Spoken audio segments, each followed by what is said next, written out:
निफाडमध्ये कृषी निविष्ठा दुकाने बेमुदत बंद, प्रशासनाला निवेदन। निफाड तालुका ॲग्रो डीलर्स असोसिएशनच्या वतीनं दिनांक 27 एप्रिल 2026 पासून राज्यभर कृषी निविष्ठा विक्री केंद्र बेमुदत बंद ठेवण्याचा निर्णय जाहीर करण्यात आला।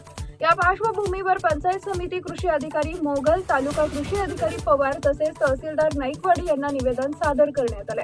हा बंद Maharashtra fertiliser, pesticides and seeds dealers असोसिएशनच्या आवाहनानुसार पुकारण्यात आला असून निफाड तालुक्यातील सर्व विक्रेते आंदोलनात सहभागी झाले। संघटनेच्या प्रमुख मागण्यांमध्ये कंपन्यांकडून होणाऱ्या लिंकिंग पद्धतीचा विरोध, अनधिकृत एजंटमार्फत विक्री बंद करणे, खत व कीटकनाशक विक्रीवरील कडक नियम शिथिल करणे, वाढलेला प्रशासकीय ताण कमी करणे, शेतकऱ्यांच्या नुकसानीसाठी दुकानदारांना जबाबदार धरणे थांबवणं आणि अनधिकृत बीटी बियाण्यांवर नियंत्रण आणणे यांचा समावेश आहे। या मागण्यावर शासनानं तात्काळ निर्णय न घेतल्यास बेमुदत बंद सुरू ठेवण्याचा इशारा देण्यात आला। टाइम्स ऑफ महाराष्ट्र न्यूज साठी निफाड प्रतिनिधी योगेश कर्डिले, जिल्हा नाशिक।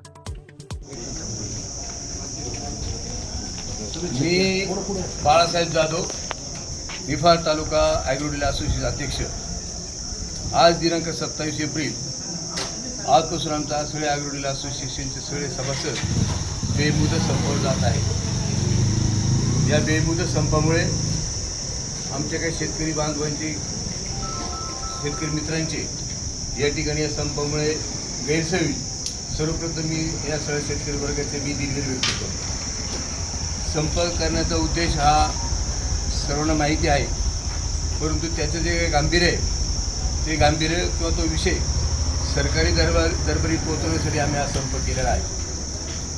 सर्वात महत्त्वाचा आणि अतिशय जुना विषय आहे रासायनिक खताच्या जो काही लिंकिंग आहे ते लिंकिंगचा विषय या ठिकाणी महत्त्वाचा आहे। रासायनिक खताची लिंकिंग ही खरी अर्थाने कंपनी लेवलला होते।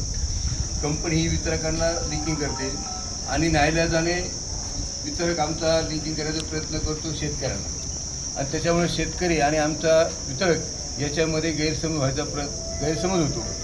त्यामुळे ह्या लिंकिंगच्या विरोधात ह्या ठिकाणी आज आम्ही हा बेमुदत संप पुकारलेला आहे। खरं तर शासन दरबारी ही गोष्ट पोहोचवण्याचं काम आम्ही यापूर्वी केलेलं आहे, परंतु अद्याप त्या लिंकिंगचा विषय बंद झालेला नाही। तेव्हा आमची शासनाला विनंती आहे, या प्रशासनाच्या माध्यमातून आम्ही तिथे निवेदन देत आहोत, ते निवेदन शासन दरबारी पोहोचवावं आणि या लिंकिंगचा विषय हा कायम स्वरूपी सोडावा अशी आमची अपेक्षा आहे। त्यासाठीच आम्ही या ठिकाणी बेमुदत करत आहोत। धन्यवाद।